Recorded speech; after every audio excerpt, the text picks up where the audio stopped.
వేదముదారణలో పారిజాతపు మాలలలో పార్వతీదేవిగా వచ్చితివి.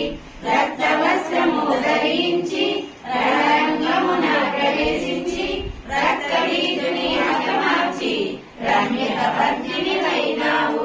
కార్తికేయుని మాతవుగా కాచాయినిగా కరుణించి కలియుగమంతా కాపాడి కనక దుర్గవై వెలసితివి. రామలింగేశ్వరుని రాణివిగా రవికుల సోముని రమణివిగా రమావాణి సేవికగా రాజరాజేశ్వరి వైనావు. ఖడ్గం శూలము ధరించి పాశుపతాస్త్రము చేబూని శంభుని శంభులకును మాడి వచ్చింది శ్రేష్ఠంగా మహామంత్రాది దేవతగా లలితా త్రిపుర సుందరిగా